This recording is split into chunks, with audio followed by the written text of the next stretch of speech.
You are listening to KLRN Radio, where liberty and reason still reign. Hi, I'm Mike, founder of DollarShaveClub.com. What is DollarShaveClub.com? Well, for $1 a month, we send high-quality razors right to your door. Yeah, $1. Are the blades any good? No. Our blades are f***ing great. Each razor has stainless steel blades, an aloe vera lubricating strip, and a pivot head. It's so gentle a toddler could use it. And do you like spending $20 a month on brand name razors? 19 go to Roger Federer. I'm good at tennis.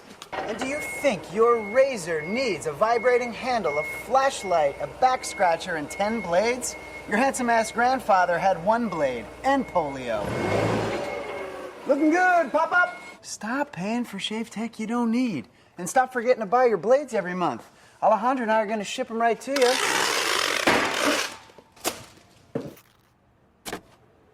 We're not just selling razors, we're also making new jobs. Alejandro, what were you doing last month? Not working. What are you doing now? Working. I'm no Vanderbilt, but this train makes hay. So stop forgetting to buy your blades every month and start deciding where you're going to stack all those dollar bills I'm saving you. We are DollarShaveClub.com, and the party is on.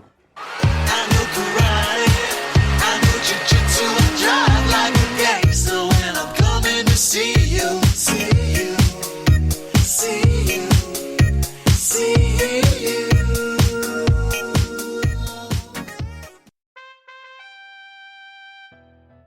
In the Crease is back.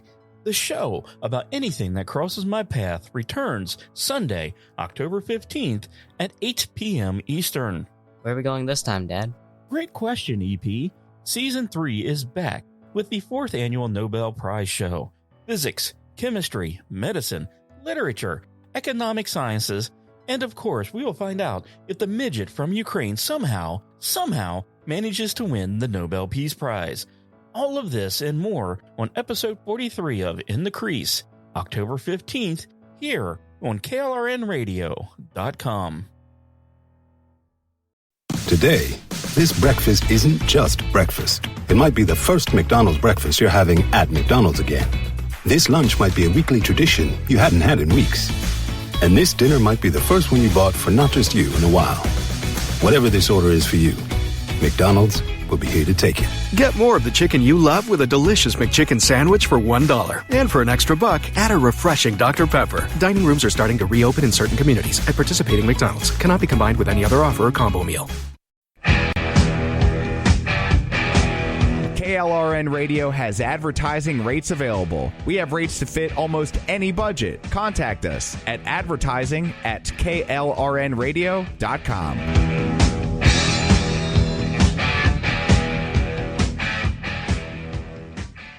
In uncertain times, we could use someone to lean on. Blue Cross and Blue Shield of Oklahoma will stand by you with plan options to fit your budget. If you've recently lost your job, had a baby, or moved, you can still get the healthcare coverage you and your family need. Financial help may be available for those who qualify. Call 855-452-BLUE or visit hereforyouok.com to see if you're eligible to enroll. Blue Cross and Blue Shield of Oklahoma, a division of Healthcare Service Corporation, a mutual legal reserve company. The following program contains coarse language and adult themes. Listener discretion is advised.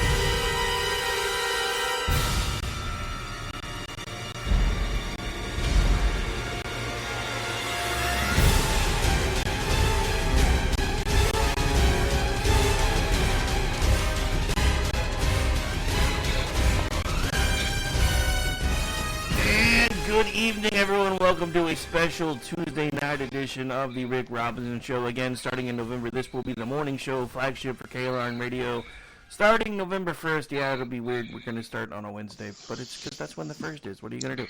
Anyway, so we are joined this evening by a couple of very special guests who were actually trying to do this last week, and we just couldn't make it work. So I was like, hey, you know what? My Monday's pretty much wide open right now. We'll just do a special show. So you may recognize this voice as somebody that does some of our disclaimer work, etc. Miss L.A. Dowd is with us this evening. Good evening, ma'am. How are you? Hello, fellow colonizers. I love that. And of course, we also have a recurring guest with us this evening. You know him as Mockingjay, which is why we did the intro we did. Because for those of you who don't know, that's actually from the Hunger Games. And It's from the Hunger Games, called Sewer Attack. Kind of fitting. Just saying. Kind of fits where we're Very at much right so. now. Anyway, so good evening, sir. How are you? Good. Listen, when I hear her say colonizing, doesn't it just make you want to sign up? I was looking. I want to sign up. I was looking for the dotted line. I'm not gonna lie. Where do I sign up? But so let's just start there, right? Because that's the whole thing that we've been hearing for like the last 10 days. Is Palestinians and Hamas are fighting against colonization. That's not what happened. So no, it's not. I can't with this. And then watching our administration fall all over themselves, trying to play both ends against the middle. A dude can't even keep up with one topic at a time, much less try to play both ends against the middle. And then you take for the last 3 years, all we've heard is MAGA Republicans are terrorists. Now the Democrats are supporting actual terrorists. Not a word from anybody. I'm like, wait, what? Huh? I don't know. Well, I can't really say I don't know how we got here, because I know precisely how we got here. I just don't understand the disconnect, because we were just people that said, hey, we're pretty sure some shady shit happened in 2020 and we'd like to have somebody take another look. You're a terrorist. And then Democrats all over the country are coming out pro-terrorist, and they're okay. What? Anybody else as confused as I am right now? Is it just me? Because if it's just me, I'm okay with that. I'm just asking. Well, the I'm new confused and I'm same. furious. Well, the new boss is the same as the old boss. I mean, this is Obama administration 3.0, right? So when you think about what the Obama administration did from 2008 to 2016, what was the playbook? The playbook was to downplay America and upplay the Arab Spring? I remember. Yeah. Anybody here remember? Yeah, we remember. I remember. That went so well. It did. It went really well. Not right. I mean, we saw the birth of ISIS. We saw the Muslim Brotherhood. We saw we actually saw attacks here on U.S. soil by jihadis, right? And while Obama was shouting out to Chief whatever Cloud or whatever, there were attacks on our. You talking bases. about Elizabeth Warren? Oh. No. Oh, sorry, that's different. Hey, can we package up a few people and trade them? Since we're trading for terrorists and whatnot, can we package up a few of these people and, hey, we'll give you an Indian, we'll give you, she claims to be anyway. Variety pack. There's a guy in Minnesota who claims that, he's a real strong Muslim guy. Package him up. He's known for punching women. You can package him up, send his ass off, right? There's a few people we could take out. I mean, not take out, but I mean, package up and send off, right? Trade. I think there's a couple ladies. There's a few ladies in Congress that claim that they really like, these other countries. Mm-hmm. Package them up, send them off. So I didn't What do mean you think there, I didn't Ricky? mean to interrupt you, but it just you said Chief something feather, and I heard my senator's name. Oh yeah, no. There you go. How? Chief, not an engine. No, nobody bought a book either. It was like, that's not authentic. I'm not buying that. That's not how we use corn. I'm sorry. No, I mean, you're not wrong, though. I mean, I have friends that have written books that were more popular than hers, and she's a senator. Well, she's got to be pissed. Yeah. She's really got to be pissed because Bernie Sanders struck a deal with the teachers union to buy his book and make him some additional money. Nobody bought her stuff. Nobody. That's right. The socialist capitalist. That's right. So just I need to add a disclaimer, and I could add also my usual disclaimer because I don't know if that was aired before this show, Rick, but we're already off the rails. And I was saying to Jay, I hope it's going to be okay with the audience tonight if we do have some levity and some joking around, because obviously this main topic of ours is literally deadly serious, but I have to start laughing because I was crying for several days. And so for the audience, we are going to be having some laughs this evening. Yeah, our audience knows this. Our audience has dark humor too. Great. So we'll be fine. Great. Or any of the people tuning in who aren't the regular audience, the current program is likely to contain coarse language and adult themes. Listener discretion is advised. And it may also contain trigger warnings if you don't like dark humor. Just saying.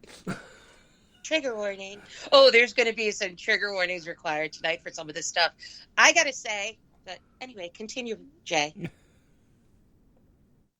In what particular vein? In regards to packaging up these people, dropping them off. Well, yeah. Can we start with the squad? Can we just those are my first picks. We should start with the Hamas caucus. Yeah. I mean, the like, Hamas really, caucus.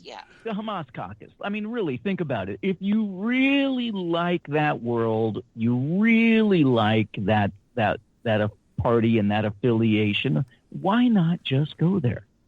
Why not just pack up all your shit and go there? Hey, you know what? We'll give you parting burqas. We'll give you parting burqas.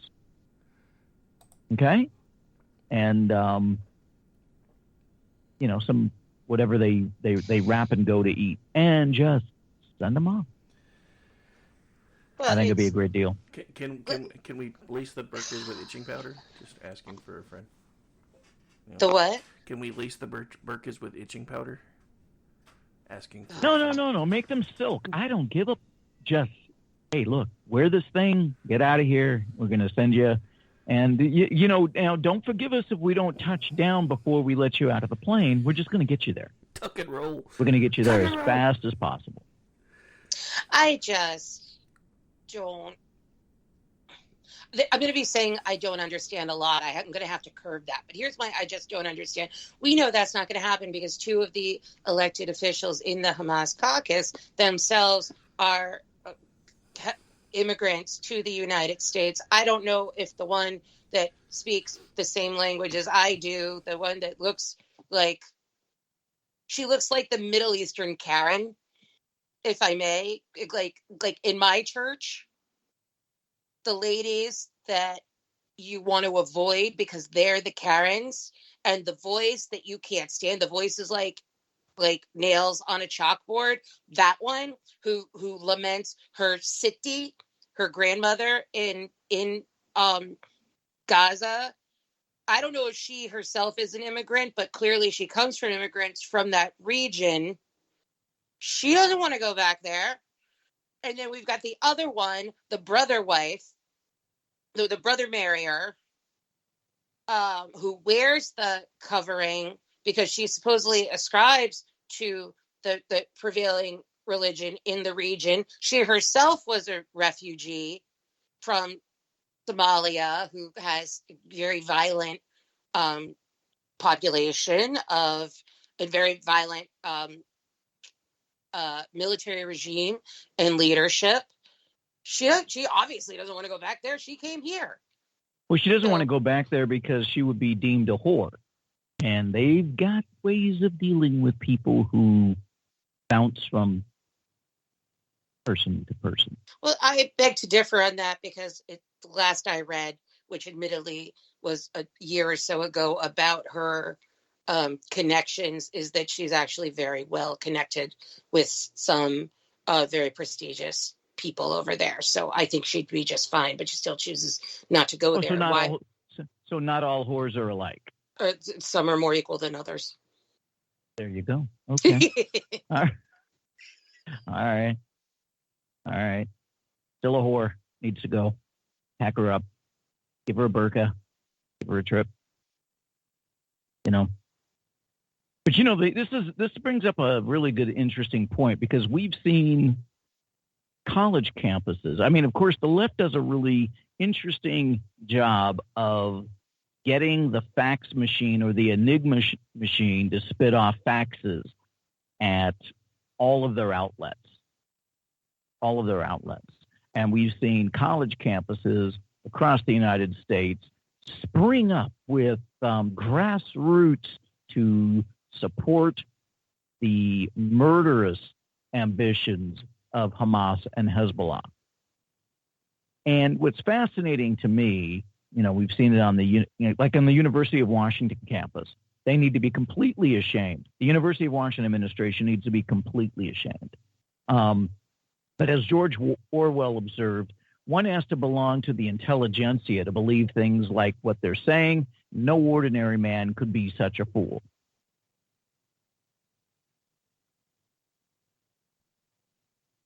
Well, so here's along that same vein, here's my problem with everything coming out of left-leaning campuses right now. All we heard from basically 2016 to 2022 was silence is violence, and words hurt and words kill.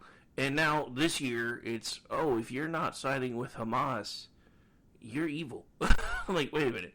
So you guys are openly siding with the people who basically went across the border, slaughtered a bunch of people, just en masse. I mean, there were several different types of attacks that a lot of which were actually stopped on that first Saturday. Like there was footage that came out today of an attempt for an attack that was supposed to happen from the sea. That basically, they basically got all shot to hell. One of the best movies in 2023, in my opinion. Just saying. But this whole thing is just astounding to me because, when it was us that was saying, hey, this election was stupid. There was some crazy stuff going on. We're terrorists. Now these people are able to say things. I mean, I literally on Fox News and CNN, there was one clip that kept being played over and over and over again, and it was Jewish students reacting to some of these protests, and they're literally looking at this person in the school administration. Why are you letting this happen? These people want us dead. Yeah. And they're crying. And all I could think was, they're lucky I wasn't there. I would have needed bail money if I was there. Yeah. Yeah. I am astounded by this as well. I think most normal thinking people are. The problem is that the normal thinking people are becoming the minority. And I think that's by design. And one of the very few things that gives me a little bit of relief in this enormous global and frankly existential mess that we're in is that the pattern, it has emerged, and the pattern is very, very clear. And to be glib about it, it's partially I support the current thing, but in fact, it's also really tied back to the infiltration of the Marxist ideology into the United States, starting, I would say, roughly with the Frankfurt School, which I believe was in the 60s, but I think it goes even earlier. Let's just say McCarthy was onto something, you know, but it's just an incredible phenomenon how successful it has been. And it happened, like, we're old enough to see that it's basically happened right under our noses. And you could just look at the sheep that are now already have infiltrated, forget the university, they have infiltrated the professorships and the tenure and the administration of the universities. They've infiltrated corporate America, certainly the media, certainly Hollywood. Like, that ship has sailed. But now it's kind of the next generation, who are these college students who are so brainwashed and indoctrinated that they will believe that the atrocities is too soft of a word for it, just the vile brutality and butchery that was committed in Israel is justifiable. And these are the I'm gonna be talking later about the actual Arabs who believe this. I'm just talking about the dumb idiot students who want to go along with it. I'm talking about, like, the whiteys and the students who otherwise would not have a dog in this race. I'm talking about them who just want to go along with the current thing. And these are the same idiots who, and they shouldn't be idiots, but they're brainwashed. I'd like to think that they otherwise would be intelligent young people under other circumstances, some of them. But they're same folks who were all up on Ukraine's jock, you know, and Zelensky's jock. They're the same kids who love those vaccines and you got to wear a mask. And they're certainly the same kids who think MAGA Republicans are basically anybody who of a conservative ideology is a dangerous terrorist, as you said, Rick. And they're the same kids who thought Trump was an existential threat to the United States, even though everybody saw the generally positive results of his presidency. And they're the same kids who think that can't define woman and think that if you have a problem with medically sterilizing children and cutting off their sexual parts, genitalia, right, and their genitalia, that there's something wrong with you. It's, in terms of the young people, it's all the same people. And it's say Black Lives Matter. We demonstrably a Marxist grift organization. All of this has the same root, and it also has the same capital U, capital I, useful idiots. And it's, but what I like, one of the things that I can say I like about this horror show that we're living in is that it's so clear. It's just so clear that all of this comes from the same poisoned root, which is to upend freedom and liberty in the United States, to upend capitalism in the United States, in order to subvert the American system with a communist system or whatever you want to substitute. And that requires not only useful idiots, it requires everybody to be suspicious of each other. It requires an oppressed class and an oppressor class, even if it's not true. It requires truly the breakdown of society. It requires destabilizing families. It requires indoctrination of the young people. It requires destabilizing of religion, and I'm speaking specifically of Judeo-Christian religion, because in order for people to not trust anything and let the government come in and provide perceived safety for you. This is just the newest, most opportunistic manifestation. But I still have a lot to say about the Arabs involved in this. But as far as stateside, one of the things that needs to happen is, in order to win the, I wouldn't say the hearts and minds, but to be able to take not the high ground in the sense that I'm not going to get involved, but in order to be able to get the nose over your plane above these others, it's very important to basically mock, humiliate, and educate people. So when somebody is going to be someone who is pontificating non-truths, being able to know that, okay, this person, are they ignorant or are they purposely spreading lies? If they're purposely spreading lies, mock them, humiliate them. If they are someone who doesn't understand, say, hey, look, you really don't understand. I get it. You want to understand truth. You want to stand for truth. Let me share with you how you have been co-opted. Deceived. Pardon me now? Deceived. Yeah, absolutely. And I think a lot of students want to feel that they've got this energy, they want to make a world for change, they want to do something, and the minute you point them out that you've been co-opted, that you've been lied to, somebody is selling books off of your back, their eyes start to open a little bit. Now, if they're like Elizabeth Warren and they're just decrepit, lying pieces of you-know-what, then just mock the shit out of them.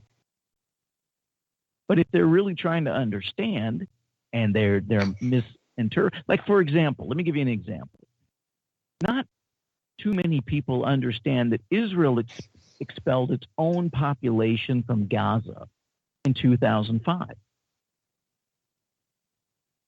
Israel is not trying to run Gaza. There are no Israelis in Gaza. They expelled their population in 2005, so the Palestinians, Palestinian in quotes, Arabs, could begin building their own state. But instead of building their state, Hamas co-opted it. And I've had conversations, and I know we've had conversations, you and I, Les, about this, that there are very intelligent people that do not know the history. They just don't. I was speaking with one person. And they said, well, it was called Palestine for years. Yeah, not really. Not really, right? Yeah. Well, in Trump's day that they wanted to make Jerusalem the capital. Guess what? Jerusalem's always been the capital. Right? Guess what? They did, too. And guess what? Jerusalem has been known as the capital of Israel since King David. Like rock, stone, sword, head, Goliath. Yeah, that guy. Okay? That guy. Long freaking time. Long time. Right? If I may, yes. Yes, you may. Please. If I may expand on this, this is one of the things that I don't get.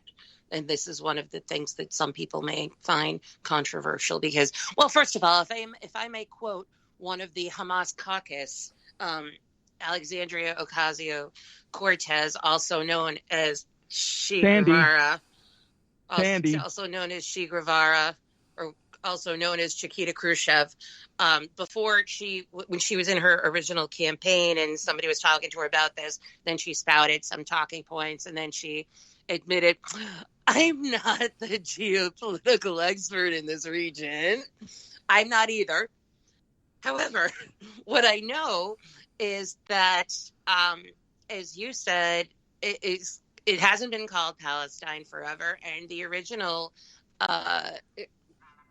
colonizers who named it that were the ancient Romans. And when they kicked the Jews out of there, I believe before the time of Christ, or shortly thereafter, when they kicked the Jews out of that area, it's the ancient Romans that named it Palestine, deliberately to separate the naming of that area from the Jews that they kicked out. So it had been called something like Palestine early on, but then that name changed as the Ottomans, the Crusaders, the many other factions claimed that land. But here's what I want you to bring up around this. Like, I want to point out to everyone that isn't part of the identity of a Palestinian their Arab culture and their Muslim religion.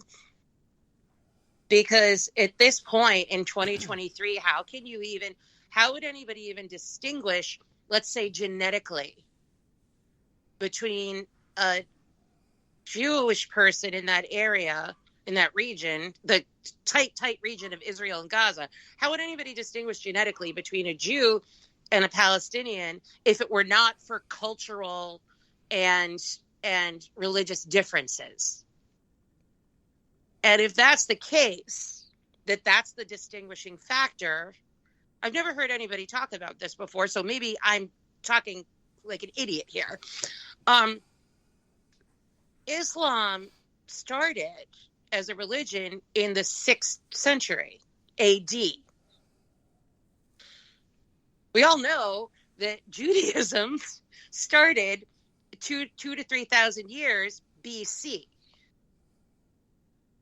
So who are the indigenous people? How can anybody who identifies themselves in strong part around their Muslim faith think that they were there before the people of the culture and religion several thousand years prior? Correct. Has anybody talked about that before? Oh yeah, several times. No, but you know, not really, Okay. not really, because you're speaking facts to fools at that point, right? They just don't, they haven't figured out timeline, right? And of course, there's going to be somebody who's going to stand up and say, yeah, but what about the Africans? They were kings and queens in Egypt, and then that's where you really got to pull the rug out and say, sit down. If you weren't Egyptian, unless you were Cleopatra, she was an Egyptian. You were pulling a brick. So sit down, shut up, and learn a little bit about history. But you just said the opposite of that, though. You said there are people that one does want to engage in the conversation. Yes, you have to be able to discern who those people are. Yeah. Okay. But now, sorry, No, I was I'm just going to say saying no. No, Go I was ahead. going to say real quick. I mean, that's where discernment comes in, to be able to understand, is this person really trying to understand, or are they just pontificating the false premises that have been pushed along? Mm-hmm. Ricky, you were saying that this idea has been discussed, and a lot of people do discuss it. Now, I've seen, obviously, people discussing the actual real and true history and tracing the fact that the Jews have in fact occupied that land all of that time, except for the occasions when they were kicked out. Most of them were kicked out, and then they reoccupied, etc. I'm saying I shouldn't use the term occupied because that's a subversive term. You know, they live there. Yeah. But I haven't heard like just kind of the general conceptual point that your point has to be moot because you all didn't even exist in the state, the existential state in which you identify yourselves. Yeah, no. Before 600 AD. Yeah, $670 or whatever the hell. Well, so here's what happens with that, though, right? Because, like I said, I am one of those people who, when the chance comes up, I do try to point out. You're talking about people whose faith alone has existed for thousands of years before the one that you're saying was here first. Yeah. Well, so now you're talking about a made-up book, and I'm like, so wait, their book's made up, but the one that you say is for the people that were supposedly here first, that came hundreds of years later, is not a made-up book? Well, I'm confused. Yeah, Mike, are you serious? Yeah, no, it happens all the time. All the time. It happens all the time. Made up book, made up book. All right, anyway, we need to take a quick break. We are a little bit long. This gives everybody a chance to maybe go take care of refreshing your drink, whatever else you need. We'll be back in about 3 minutes. You're listening to a pop-up episode of The Rick Robinson Show right here live on KLRN Radio. We'll be back before you know it. And this song kind of sums up my last 10 days. Just saying. You know where to go home. I won't be sedated. Just give it to the airport. Put me on a plane. Hurry, hurry, hurry. Before I go insane. I can't get to my fingers. I can't get to my brain. Oh no. Oh, oh. 24 hours to go. I won't be sedated. Nothing to do. Nowhere to go. You are listening to KLRN Radio, where liberty and reason still reign. Hi, I'm Mike, founder of DollarShaveClub.com. What is DollarShaveClub.com? Well, for $1 a month, we send high-quality razors right to your door. Yeah, $1. Are the blades any good? No. Our blades are f***ing great. Each razor has stainless steel blades, an aloe vera lubricating strip, and a pivot head. It's so gentle a toddler could use it. And do you like spending $20 a month on brand name razors? 19 go to Roger Federer. I'm good at tennis. And do you think your razor needs a vibrating handle, a flashlight, a back scratcher, and 10 blades? Your handsome-ass grandfather had 1 blade and polio. Looking good, Pop-Up! Stop paying for shave tech you don't need. And stop forgetting to buy your blades every month. Alejandro and I are going to ship them right to you.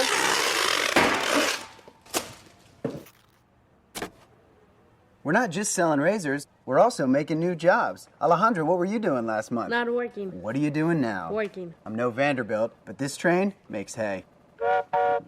So stop forgetting to buy your blades every month and start deciding where you're going to stack all those dollar bills I'm saving you. We are DollarShaveClub.com, and the party is on. I know karate, I know jiu-jitsu, I drive like a gangster when I'm coming to see you, see you, see you, see you.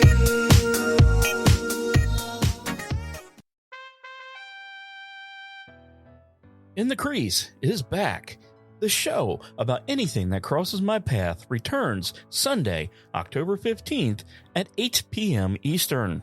Where are we going this time, Dad? Great question, EP. Season 3 is back with the 4th annual Nobel Prize show. Physics, chemistry, medicine, literature, economic sciences, and of course, we will find out if the midget from Ukraine somehow manages to win the Nobel Peace Prize. All of this and more on episode 43 of In the Crease, October 15th, here on KLRNradio.com. Today, this breakfast isn't just breakfast. It might be the first McDonald's breakfast you're having at McDonald's again. This lunch might be a weekly tradition you hadn't had in weeks. And this dinner might be the first one you bought for not just you in a while. Whatever this order is for you, McDonald's will be here to take it. Get more of the chicken you love with a delicious McChicken sandwich for $1. And for an extra buck, add a refreshing Dr. Pepper. Dining rooms are starting to reopen in certain communities. At participating McDonald's. Cannot be combined with any other offer or combo meal. KLRN Radio has advertising rates available. We have rates to fit almost any budget. Contact us at advertising@klrnradio.com.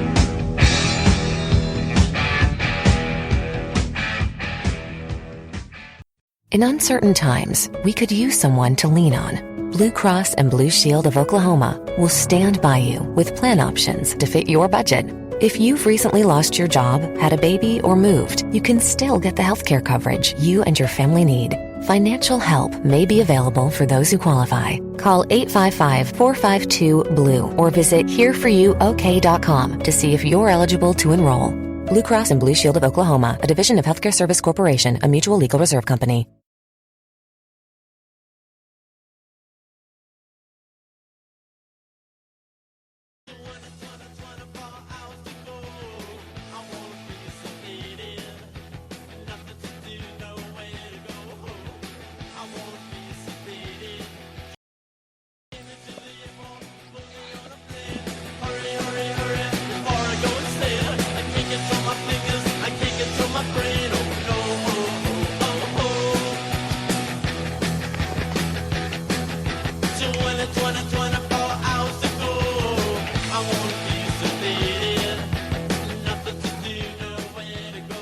Welcome back in, ladies and gentlemen. Again, listening to a special pop-up episode of The Rick Robinson Show, coming to KLRM Radio Morning starting November 1st. Because, you know, I'm glutton for punishment. It's not like I don't have enough work to do. Let's do some more. Anyway, so we have special guests with us this evening. We have Mockingjay and Leslie, otherwise known as Ellie Dowd, and she's our disclaimer babe on a lot of shows still. So, we're back. We're live. It's KLRM Radio. We're doing what we do. And I think Jay has a question for Leslie. Leslie, I have a question for you. Yes, sir. What is your favorite cigar? The one that the gentleman is smoking while he orders me a bourbon. Oh my goodness gracious. I like that. I had no idea how I was supposed to answer that. What's your favorite bourbon? I haven't tried a zillion bourbons, but I love me some Angel's Envy. And I forget the rest that I love. But Angel's Envy, always on my mind. Angel's Envy. All right. So anybody in the chat that wants to give the lovely Leslie a gift, a certificate for her, was it, you said Angel's Envy? Angel's Envy. And I'm sure I'll remember the other one that I like before the end of the show. All right. Good stuff. What was the answer supposed to be? Say what now? What was the answer to your question supposed to be? There was no correct answer unless you actually have a favorite cigar. No, there's no answer. There's no real answer. I mean, I'm a Macanudo Robusto guy. I like those. I like some Punch and Judy. I like or Romeo and Juliet. You know, it's got to be the right time, right place. You know, it's not like after every dinner. But you know, we've got River City Rex saying Basil Hayden's is, you know, he likes that. River City Rex in the chat. In the chat. Yeah. In the chat. Yeah. So anyway, and he occasionally, City Rex likes occasionally he likes a stronger smoke usually, but he sticks to the milder flavors. You know, way back in the day, we're getting off far afield, if I can use that phrase, knock. When I was a young lad, and in the financial investment world, if I did really, really well, one of my mentors would we would go out and we would sit down we'd go out to have a great bite to eat, and then we would have an evening of cigars. And it was just the coolest thing. As a matter of fact, he got me a tie. There were hand-painted ties in the mid-'90s were a thing, and I've got a beautiful tie with cigars on it. Sounds good, colonizer. I actually have a... You damn right. Look, if you're going to colonize, do it right. If you're going to colonize, do it right. If you're going to colonize, colonize in style. Freaking-lutely. You know? Let's get this clear. You know, you want to call me a colonizer, but at the same time, you know, you want to, you know, it's like Native Americans. Well, we never beat up. Are you kidding me? Right? You weren't just sitting around catching fish, smoking smoke pipes, No. beating the shit out of each other. You know what I mean?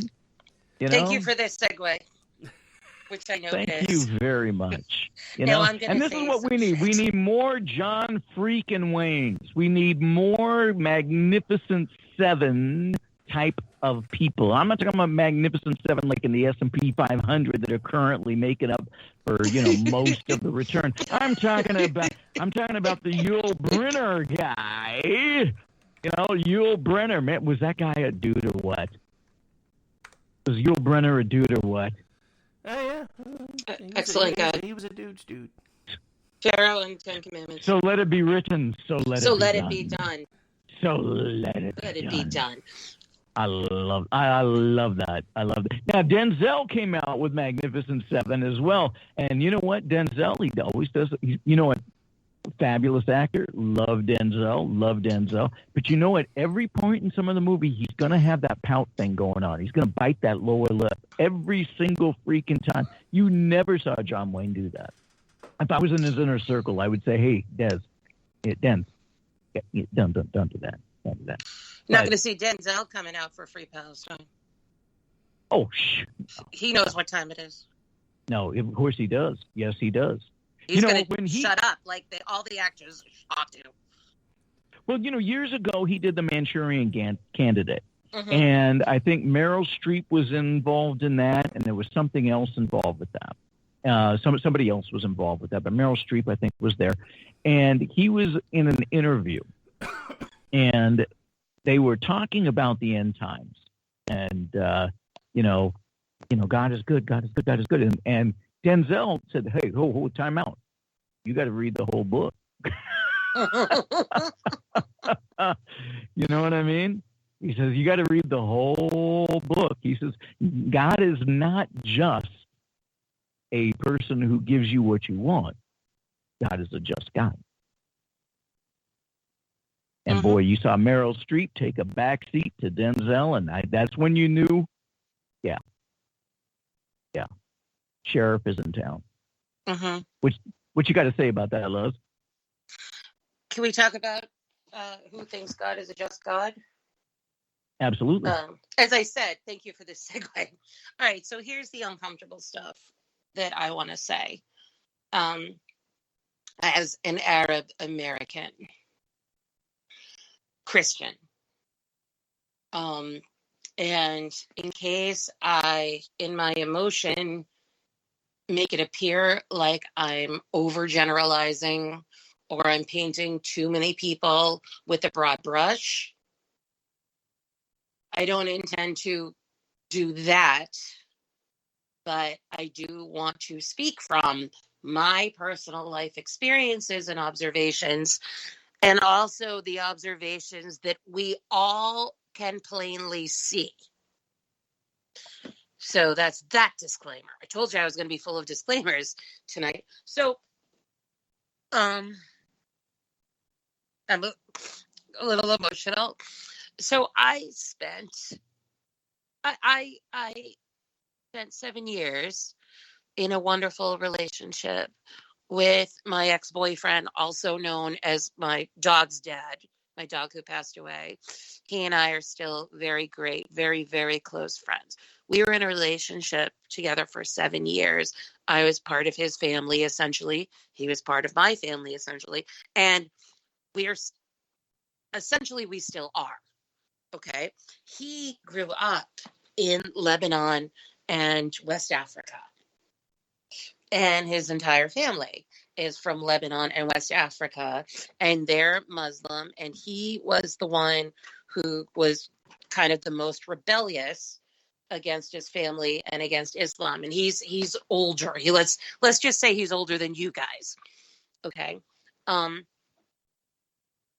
In my 20 years experience with this family, it actually turned me into a different person, because an American, certainly an American Christian, regardless of your ethnicity, you sort of have an expectation of like the common decency of people, because we are so spoiled here. We are so spoiled with the rule of law here, or at least we used to be. We're so spoiled with the assumptions about so an individual person's humanity, decency, honesty, and their like the limiting factor of their like moral compass. And I'm not that afraid to say this on this podcast because I have tweeted about this many, many times over the years. The fact is that this Muslim immigrant family that many of whom I still consider my family, I believe they're exemplary That's all I'm going to say. And that the moral compass and the limiting factor goes fucking out the window. So my experience with this family kind of really changed me as a person because it made me hard. And I'm an Arab too. So culturally, we were all like on the same page. But in terms of kind of let's just say the interpersonal relations, I had never observed anything like that in my life.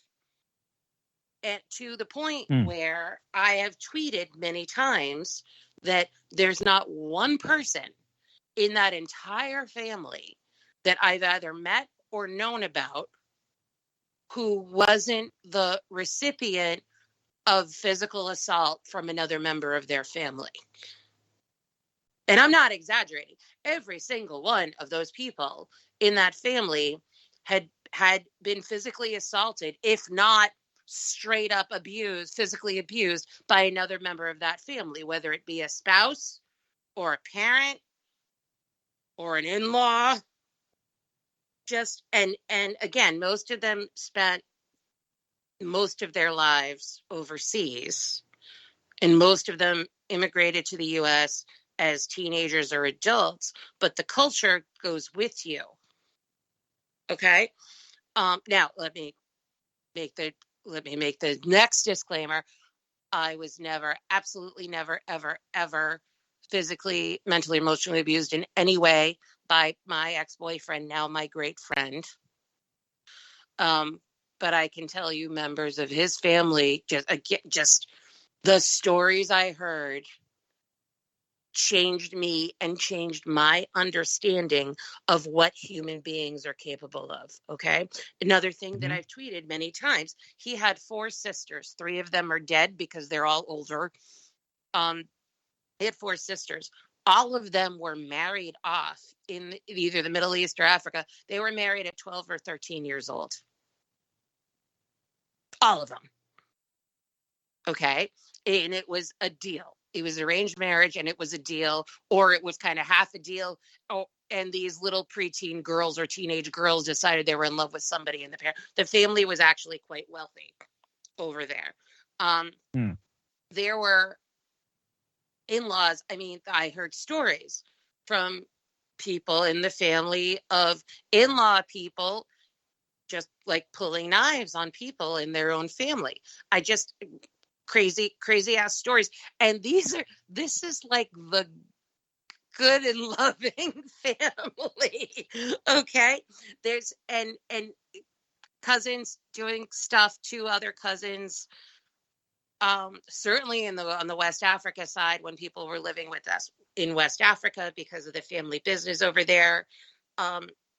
Just stuff that not only obviously the laws in the United States differ, but what I learned was that not everybody in the world, and certainly not everybody who either ascribes to this religion or lives in the culture encompassed by this religion, it's a very, very different world. And when I say that, I mean to say it to you guys that when Hamas came and did this stuff in Israel, I was not shocked at all about what they actually did. None of that shocked me at all. The only thing that shocked me was that they had the balls to do it. Okay. Now, I don't know anything. I've never heard anything about any rapes or any like sexual violence or anything like that among my family, my extended family with the ex-boyfriend. Okay. But, fucking rape and fucking assault and fucking murder in your own family is fucking par for the course with this religion. And if you don't believe that and you don't know that, then you're not following the wrong Twitter accounts. I follow Yasmin Muhammad, who a couple of years ago wrote a book called, I believe it's called Unveiled. And it's about her journey. Now she's an atheist, and it's about her journey removing herself from Islam and the cult of Islam. And she tweets, she's basically one of the biggest leaders. She's among the biggest leaders who helps women escape from the oppression of Islam. Now, I'm going to say again, I'm not going to poo-poo an entire religion. I'm not going to poo-poo everybody in the world because I believe it's the most populous religion in the world. I'm not going to shit on, a billion or whoever many people. However, what I will say that is indisputable is that peaceful people who live peaceful lives in Islam, those are the extremists. Those are the extremists. People who support, let's say, victory, whatever you want, by any means necessary. People who support violence. People who support jihad. People who support killing your daughter because she doesn't want to marry the guy that you set her up with. People who support stoning a woman to death because she was raped by a man who she wasn't married to, and she couldn't come up with 4 fucking witnesses for her side of the story. People who support God, I'm sorry. There's so many murders of daughters that it's escaping me to give you more examples. People who support, if you're an apostate, like for the mainstream of Islam, the mainstream, an apostate is worse than anybody. An apostate is worse than a Jew, worse than a Christian, worse than an atheist. So if you're in that culture, and Christianity, like Arab Christianity, it's a little bit tied in. The culture is tied in with our faith, but I believe that's in a positive way. In the Middle Eastern, in the Islamic religion, the Middle Eastern culture is inextricable to it. And that's why you don't see it in the Christian faith. You see it celebrated in all languages. The Muslim faith can only be Arabic. So it's inextricable. Okay? The apostate is worse and must be punished worse than like people that aren't already in that religion. So let's cut the shit about how this is shocking and crazy and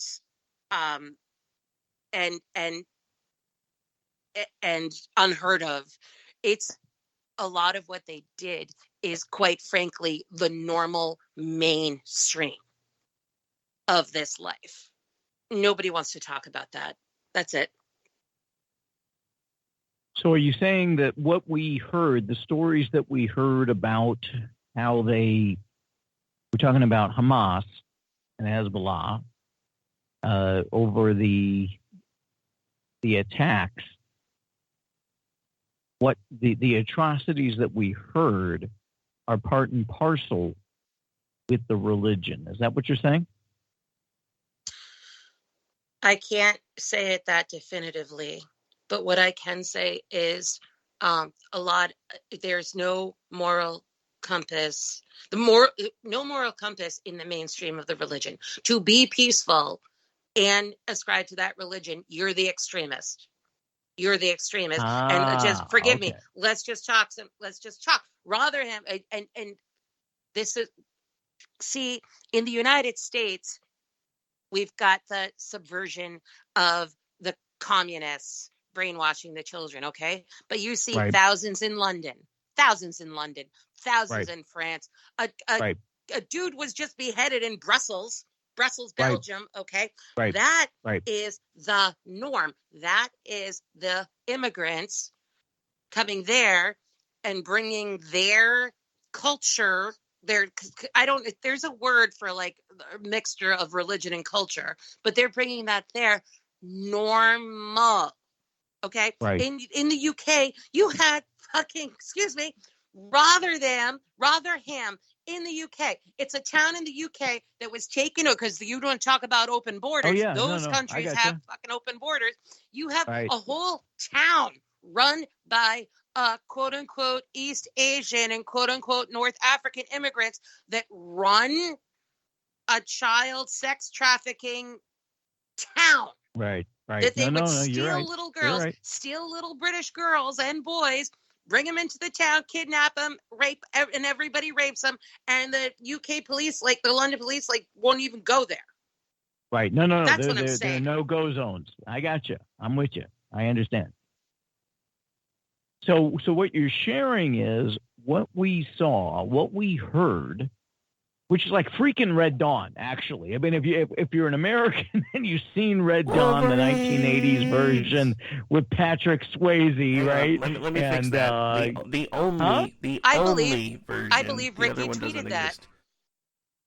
It's the only version. The other one doesn't exist. I'm just saying. The other one I believe Ricky tweeted. That's right. The original version, the only version. I don't know what you're talking about. Right. I mean, and it's all worth watching. It's all worth watching. I mean, because we just look. I mean, if you're here in the U.S. and you don't think that anything could happen, we just had like 3 or 4 weather balloons kind of go across the United States over the last year, right?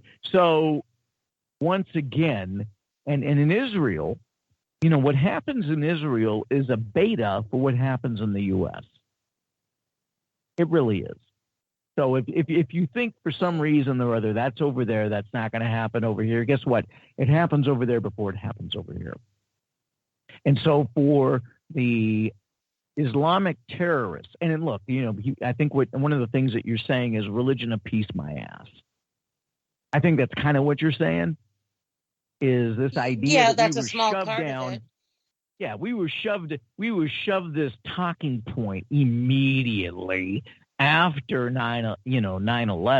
No, it's 9/11. It was like the religion of peace. Why? Because they want to be able to go to Saudi and have these bases in order to go to Afghanistan. And you can't really go around saying, "Hey, look, it's a shitty religion that fucks up their mentality of their young men, suppresses their women, and mutilates and involves itself in child abuse, however you want to define that." And if I may add, sorry for my interruption, another queen who got out of there, Ayaan Hirsi Ali, who is in that, who was born into that in Africa she's been the leader for many, many years talking about female genital mutilation as a child. Oh, yeah. Yeah, absolutely. Same religion. And they try and push it with the IMA and, the medical association on, I get it. So if you did have the chance to watch Red Dawn, it's a really good piece to take a look at. 1980. What year was that out, Ricky? What was it? 84, I think. I don't know. I think so. I'd have to double check, but I think it was 84. Yeah. All right. Okay. So I mean, once again, it was very similar. 1984. You're absolutely right. Great movie. But once again, I mean, it was very similar to what took place in Israel. These people came in through air with parachutes and hand gliders. You had sea support, and you had land support. Okay, I'm not suggesting that people need to be concerned necessarily that you're going to have Russians dropping out of the sky, but I do believe that it's important to recognize that this administration isn't ready for anything. It's not. I would also suggest that this administration isn't designed to be ready for anything. This administration is, like we said at the top of the beginning of the show, it is the third term of the Obama administration. Same people are running it. You still have Susan Lyon Rice, Valerie Jarrett still behind the scenes. You've got the same Blinken who can't seem to figure out his way out of anything. And if you take a look at the borders, you take a look at the airspace, you take a look at the sea, land, air, or sea. Let's go. If we take a look at land, you're getting invaded through the border. If you took a look at the air, you're taking a look at the balloons that not just one, not just two, but 3 or 4. It just lazily went across the United States. And then off the West Coast, we had, Russian ships not too far off L.A. and Alaska. Okay? So, this is the same playbook as under Obama, where shit was just falling apart. Okay? And everybody was fundamental transformation. And fundamental transformation. Fundamental. And you were supposed to be so excited about the crease in his slacks. Nobody gives a about the crease in that guy's slacks. Has he ever said anything profound? No, he hasn't. So only thing. Oh, I'm sorry. Finish your Pardon thought. me now? Finish your thought. Go ahead. Sorry. Okay. If Kamala Harris is Obama on steroids. As bad as she is, if you dial it back just a little bit, it's him. It's him. He's not good. He's got nothing to say that's profound. Nothing. She's got nothing to say that's profound. Nothing they do is going to make America more secure. So, in the meantime, because I believe that leaders are dealers in hope, I think it's important that, stock up on what you need to stock up on. Be aware of what you need to be aware of. Keep your head on a swivel. Okay? Don't allow for fear to take you over. But at the same time, be prepared. Amen. So 2 things. First, when you said that the vice president was Obama on steroids, I could have swore you were going to say Obama in a wig, but no. Okay. Anyway. The other thing, great, good job. Everybody give him a hand. That was great. I love it. The other thing that I think we haven't really been paying enough attention to, we did the day it happened because everybody was like, oh great, now they're trying to take a talking point away from the Republicans. But does anybody else find it really, really weird that 2 days before this attack, we had Mayorkas come out and say there was a dire need for border security all of a sudden, 2 days before? Oh, I didn't know that. Yes. However, keep in mind this. This is the interesting piece. Part of the border, quote-unquote, security that they want to have is to also overturn 26 federal laws. Well, yeah, they have to. So. That's for the Biden wall. Well, yeah. So their backstory is for 26 miles. For Yeah. 26 miles. So keep this in mind. right? They come out, oh, we need to have this, right? And they're trying to cover their ass in one respect. But on the other hand, they're trying to reverse 26 federal laws. And then, of course, when they're pressed on it, all the press sec would say is, so you want us to be an administration that breaks the law? We're like, haven't you done it like 23,000 times already? But no, I mean, this hit me. This hit me. College loan, excuse me, student loan Exactly. forgiveness. Shut up. But yeah, so, shut up, Trapper Keeper. But yeah, that hit me like a ton of bricks here. And I'm sitting here and I'm looking at all this and I'm like, wait a minute. So October 5th. The dude in charge of border security has this stunning reversal and says, well, we're going to go ahead and build border wall. After Joe Biden basically said, during my administration, there will not be one more inch of border wall. And then 2 days later, Israel comes under attack. And I'm just starting to think, okay, what exactly did these motherfuckers know? And when the fuck did they know it? Because that puts that reversal in an entirely different light to me. Yep. Because it while made we're sense talking to about nobody at the time. Go ahead.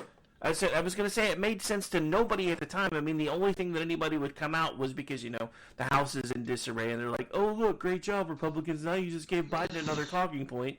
And I'm like, I don't think that's it, guys. And then 2 days later, this happens, and I'm like, oh, shit, what exactly did they know, and when did they know it? And I seem to be the only one asking that question. I don't know.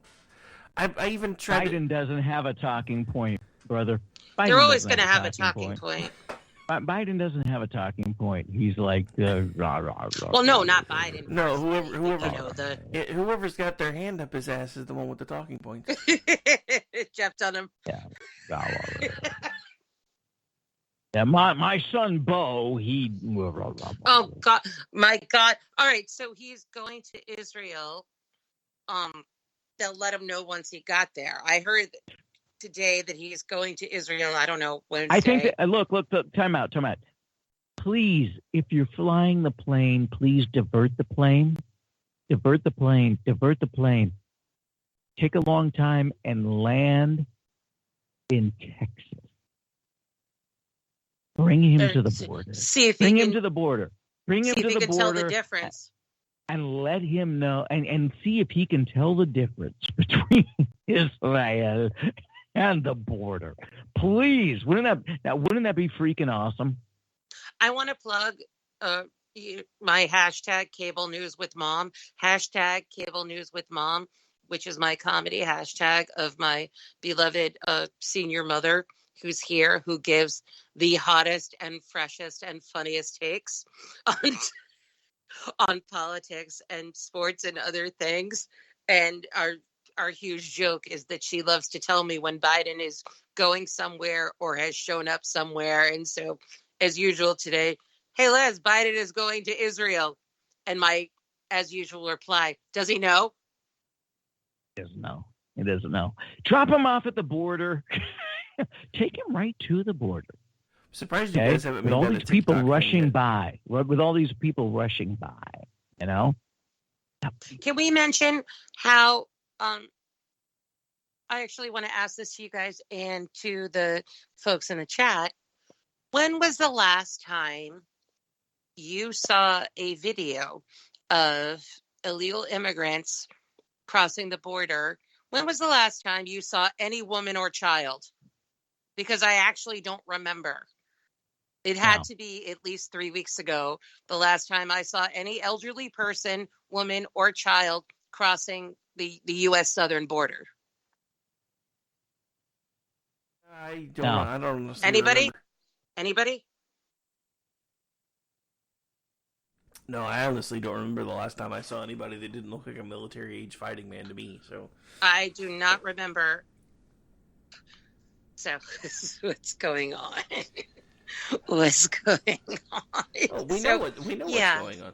I mean, hell, Ilhan Omar has already come out and basically said that the people that are in her district that are Muslim have already said they don't consider themselves Americans. They're here to colonize. She said that. I don't actually buy that. Apparently, she bought it. So here's why I don't buy that, because she's in Michigan. They're outside of Somalis. And I don't know exactly where her district is. There are a lot of Middle Eastern Arabs, not like African Arabs, a lot of Middle Eastern Arabs in Michigan who are in fact great Americans and business owners and came to the US for the American dream. And it's some of those, and again, I can't generalize, but it's a lot of those folks over there who upended the school board meetings in those cities in Michigan because of their trying to put the porn in the porn books in the libraries and trying to force the sexualization of the young kids in the classrooms. It's quite frankly, I don't know if it's in her district, but it's in those cities in Michigan that the Arab communities and frankly, the Muslim communities rose up and gave them a hard time. So again, it's not a monolith, but I love the incongruence of the intersectionality and I'd like to see the cognitive dissonance kick in on these idiot young people. It's like, well, pro-Palestine, but I'm also trans. Anti-colonialist, but here's my parents' mansion. I would love to see some of the friggin' cognitive dissonance kick in on these young people, but I'm not holding my breath. Did you see the story Babylon Bee put out? It was a picture of the Palestinian flag from Omar's office throwing the pride flag off the roof. Probably, that was probably that other woman that looks like the Arab Karen. What's her name? Oh yeah, Tlaib. I think it may have been the other one. I think it may have been Rashida Tlaib. But anyway, yeah. I was just dying laughing because they put out the story, and the picture for the story was the Palestinian flag throwing the pride flag off the roof. But see, this is the thing. This is the thing, and these women can't say a word because, and I here's the thing. What is going on in your own soul? And it's like these women have to defend this because their grift depends on it. But you also have Christians, the same Christian people in elected office or Christians in any walk of life who feel like they must defend abortion, late-term abortion, and whatever. It's the same cognitive dissonance that you must overcome. You must be burning in your soul. You got to be just how can somebody live like this? That this is kind of what I know in my heart to be true. This is the religion that I ascribe to, but yet over here I'm compelled and peer pressured to believe and say these things. I don't know how anybody could live with themselves. I really don't, Rick. Yeah, no, I'm not sure either. All right, so I put this in the chat only because I saw it a little bit ago and I about died. Somebody ran Biden through a filter. I don't know what that Through means. What? There's a link in the chat that pulls back to Twitter. Somebody actually took one of Biden's pictures and put it through one of the filters that all the, YouTubers and stuff use. And it makes him look even creepier than his son, which is kind of weird. Oh, God. All right, I'm clicking on it now. I don't really want to think about that. Come on. Oh, I saw that today.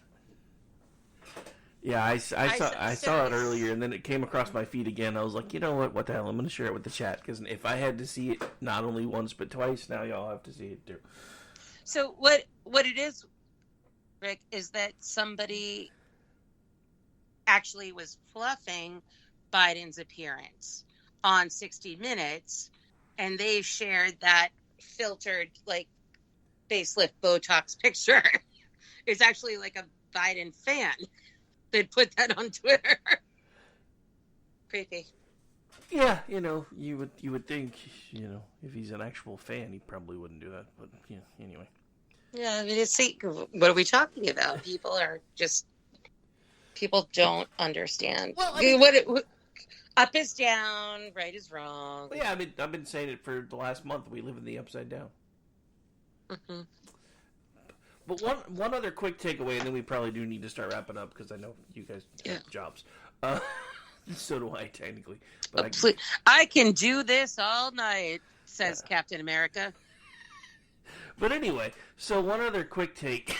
So speaking of the 60 Minutes interview, I watched a little bit of that this morning because I never watch it live because I don't want to give them any credit. But one of my biggest takeaways was when they got to the point where they're talking to Joe Biden about, well, what is your message to Iran? And all they kept saying is don't. And so then the interviewer comes back and says, so you're saying don't do this, and starts listing off specific things. And he's just like, yeah, that's what I'm saying. I'm like, which one of you is actually president right now? Just wondering. Thank you, Rick, because I had that on my list to talk about tonight if we had time. What filthy interview. What's that guy's name? I thought I wrote it down. He's the guy they always put for Biden. And it's like known that he's going to spoon feed him literally like a mother, like feeding her toddler oatmeal, or like a mom trying to get the toddler to read. I talked to you, Jay, about this earlier today. I'm like, what is he doing? Obviously they cut it and edited it, which we would know because you don't want to show the part where he can't get up off the chair or anything, right? So it was obviously going to be edited, but was this the best they could do? Was this the best 60 Minutes could give us? Because the guy, did you see the disclaimer at the beginning from that guy? Can somebody please tell me this guy's name? Because I thought I wrote it down. It's Scott Pelley, isn't it? I think. What? Isn't it Scott Pelley? Nelly. Pelley? What? Something name? Like that, yeah. And he's like, just like 3 disclaimers about, and he wedged us into his schedule, which he had 2 things that day and called a lid, right? And he's so tired from this week's events, and due to his age, when he's tired, his lifelong stutter might come back. That was the introduction to the president of the United States. I gotta stop. Full stop. Okay, his lifelong stutter is the fact that he lies. Period. End of story. Okay. The second thing is that yes, if you're going to be president, it's a stressful job. If anybody's been an entrepreneur, they know it's a stressful job. If anybody's been a W-2 employee that has had to oversee other employees, that's a stressful job. It's a stressful job. The fact that this guy has been hoisted upon us, it's not stressful. He's got no stress. He's not even in charge. His wife's more in charge than he is. Lady McBiden. McBiden is hashtag Lady McBiden. Hashtag Lady McBiden. Hunter has a more stressful evening than he does. Because it's hard to keep up with 3 or 4 whores in an evening, all at the same time. Well, also it being the moneymaker for the whole family. Exactly. And then having to give half to the big guy. Big guy. All right. So this guy is literally not stressed out. He is a half-dimmed light bulb and always has been. Okay. Now you take a look around the other people who've been around the Congress or the Senate for the last 40 years. They've got to kind of be pissed off. Why'd you pick Biden? Like, I mean, of course, we've had a few pass away. But I mean, really, their light bulb was still as bad as it was still better than Biden's. He's the worst. And whether you like him or whether you don't like him, Dan Bongino has been around a few presidents and a few vice presidents. So for Dan Bongino, who's been around a few presidents and a few vice presidents, whether you like him or you don't like him, I get that. For him to say he's the dumbest of the dumb, that tells you a lot. Yeah, and I believe that everybody else is observing that now. Here's the thing. God, I'm sounding like Biden now. It's great to have insight from people that have been around him for many years, but also we can all see it. We can all see it. And this Pele guy, it's spoon-fed him the questions. But that's what happens in every press conference. They spoon-feed him the questions, but then they ended up being like yes or no questions. So he's like, so Mr. President, so you did this, that, and that, and that, right? And but cuts to Biden, yes, I did. And it cuts to Biden 10 seconds talking about it. And then cuts back to this guy saying, and then you did this, and this. Next question. But it's so awful and embarrassing. And it is embarrassing. It is embarrassing. But let me just one other quick thing, if I can throw this out there. Barack Obama was not the smartest.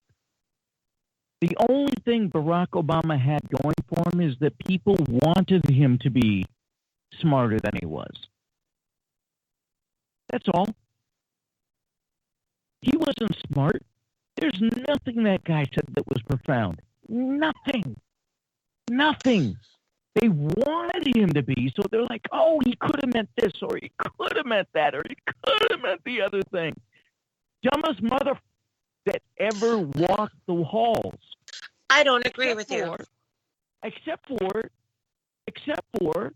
Biden. I don't agree with you. And I don't want to. You can disagree with me all you want to. The fact of the matter is, people wanted, they yearned for, they longed for, they wanted Obama to be smart. He's not smart. Look, now, Jake Rick, the plumber. Rick, plumber. Rick, we hate to make this argument at what's supposed to be the end of the show, but I vehemently disagree with Paul here. I disagree with you. But Jake the plumber ripped Obama apart in a street conversation. So let me ask you this question. Right? Okay. So at the end of the day, what do we need our listeners to understand? No. I'm not changing this topic yet because I'm going to get into what I just want to say. I do not agree with you that Obama was dumb. What I agree with... He is one of the dumbest. He is one of the dumbest, intellectually vapid presidents we ever had. He was smart. Well, he was smart enough to fool the world, wasn't he? No, he wasn't. You know what he was? He had a complicit media. He had a complicit media that was willing to kiss his ass. Okay. If you ever ask that guy a tough question, he was 3 sheets to the wind. I got you. Okay. I'm going to rephrase now because we're using different definitions of smart. I will say he was slick, and you must agree with that. There's a lot of things that are slick. Yeah, his oratory, his ability to speak in a way to fool the world that he was smart, that let's call that slick. I disagree with that. So. Okay. Okay, so if you listen to anything that he said, you can pick out the lies as fast and so like you've been to the carnival and the ducks are going across, right? You know, they're kind of like going, you know, and you pay your money, you pick up the pop rifle or the BB gun or whatever it is, and these ducks are going across, right? They're so slow, you can pop off every single freaking one of these ducks. They're not flying. They're not zipping. They're not moving in and out of formation. They're just kind of pop, pop, pop, pop, pop. You can do that with Obama all day long. Yeah. It was the media that was, oh, look at the crease in his jeans. Oh, it was the media that said, oh, we've never had an articulate black guy that way. Are you Excuse me, me? that was Joe Biden that said that. Are you kidding me? Do you know how many articulate black people have attempted to run for president or who have been out there? Okay. Excuse you. So for example, that's clean and articulate. I'm going to mic drop Alan Keyes. Alan Keyes ran circles in, out, inside, outside, back, around, doing the figure eight all over that guy. So the reality of it is this guy was not that smart, not that great, not that intellectual, but they wanted to support him. And here's the other thing. He never, ever, ever got the number of delegates or super delegates needed to win the first time around. What they did in that 2008 election is they allowed for the vote to go to the floor. Go take a look at it. They allowed the vote to go to the floor, and New York voted for Hillary because remember they were deadlocked. And they allowed the vote to go to the floor, and New York voted for Hillary. And then you know what they did? They suspended the vote. And then they gave it to Barack Hussein Obama. He never had the votes. Okay. It was all a ruse. So if you're a Democrat, diehard Democrat, and you liked Hillary, you got played. I would like to suggest that we have a black man here that has some stuff to say that might. You talking about me? You talking about me? That yes. Might make that has some stuff to say, just like we had an Arab woman over here that had some stuff to say about this. I believe we have a black man here who has some stuff to say about the Obama election that I would love to hear or participate in on another podcast. The reality of it is this guy is a complete poser.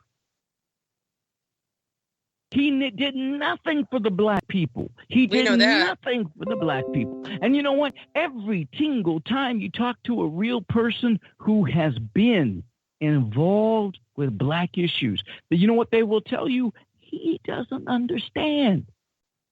He doesn't understand. No, that's bullshit. He doesn't understand. He doesn't want to understand. It's not important to understand. I believe we have the makings of another podcast here.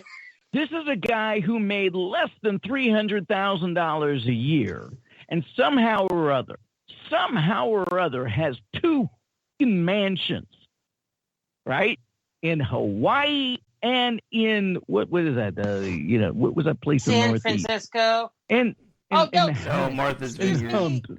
Martha's Vineyard, Massachusetts. Right. Martha's Vineyard, Massachusetts. Hello, here, my state. Look, this foreign student, according to his student card, somehow or other, Jay is having catharsis. No, I'm just telling you the truth, bro. So here's the deal. This guy, he ain't that smart. He's been positioned, and it's like people have cleared the field for him, and he really feels that he is that smart. It's bullshit. Complete bullshit. You know, you should really learn to tell people how you actually feel and stop holding everything in. I'm just saying. It's not good for you. Right? I mean, like, for real. Okay? And so black people are like, oh, man, you know, we had a first black president. Okay, that's short-lived. What did he do for you? Nothing.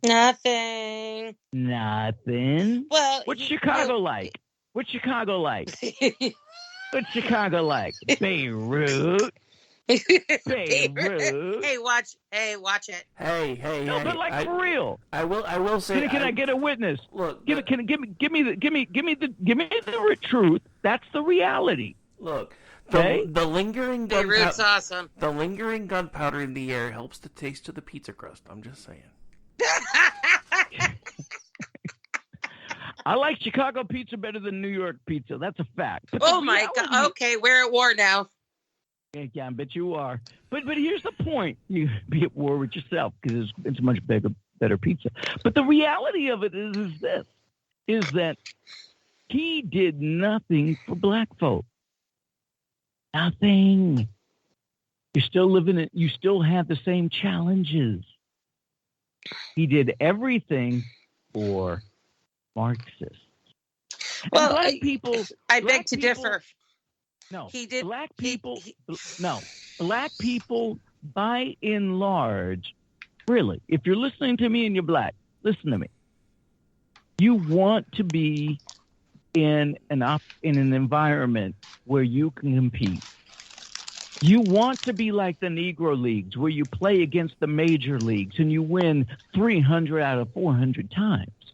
You want to have Satchel Paige. You want to have Josh Gibson. You want to have people like Ken Griffey Jr., right? You want to have, you know, the Joe Morgans. You want to be and to enjoy the fruit of your labor. But this guy constantly photoshops himself in your pictures. Like somehow or other, he did something. Have you ever seen him throwing out a first pitch? It's the most pussified looking first pitch you've ever seen in your life. Come on, give me a break. Give me a break. I dare say Obama did help his Martha's Vineyard chef to learn paddleboarding. Where is that? Can we have a conversation with that chef, please? Can we have a conversation with that chef, please? Next time. Nope. Next time. Can we have a conversation with that chef, please? That was a very, very awful joke by me. Yeah, but but you know what? That was a low-hanging softball across the plate. That chef is not available. I was going to say, unfortunately, that chef is not available for comment. All right. Well, believe it or not, folks, neither is Big Mike. We are headed towards an hour and 40 minutes, so we got to go. Leslie, where can folks find you? I am L.A. Dowd on Twitter. LADOWD on Twitter. And Mockingjay, where can folks find you, sir? Je suis Mockingjay on Twitter. You can also find me on Getter. You can also find me, Lord willing, wherever L.A. Dowd is. Yay! So you are at JAM1P, right? On Twitter. That is correct, yes. All right, folks, you can find me on pretty much every social media platform at RowdyRick73. You can find me pretty much every night of the week here somewhere involved in KLRM Radio. Speaking of which, tomorrow night I'll be producing for the Cocktail Lounge with Brad and Aggie. Then we have Full Boat Wednesday night, then Background doing Whatever on Thursday, and then Jen and Rick. By Full Boat, I mean America Off the Rails. Then the Conservative Curmudgeon Radio Show, the Ladies of the Red Wine, finishing off the night with the Rick and Orty Show. And then Friday night, Background, helping Aggie with He Said, She Said. And then Wednesday night, because it is October, we have Juxtober. So special every Saturday episode of Juxtaposition. We've been doing witches. Unfortunately, we took last Saturday off because neither Ordy or I were feeling well, so we'll actually have a makeup in October. When I'm not doing all that stuff, because Lord knows that's not enough, you can also find me as the executive producer of the Loftus Party podcast, which will drop sometime tomorrow morning, and you can also find me as a contributor on the Loftus Party as well as Twitchy. And that's it. We have now reached the point where I have to tell you that this particular show, unfortunately, is over. When you're a jet from your first cigarette to your last dying day. Nice. And I just realized I always have that set, and I didn't this time, so hang on. I'm annoyed now. What? I didn't have the right thing set up. All right, so now we've hit the point where I have to tell you the show is over. What? Over? Did you say over? Nothing is over until we decide it is! Was it over when the Germans bombed Pearl Harbor? Hell no! Closing time. Open all the doors and let you out into the woods. This isn't over until I say it's over! Closing time. Well, that's great. That's just fucking great, man. Now what the fuck are we supposed to do? Game over, man. It's game over. Closing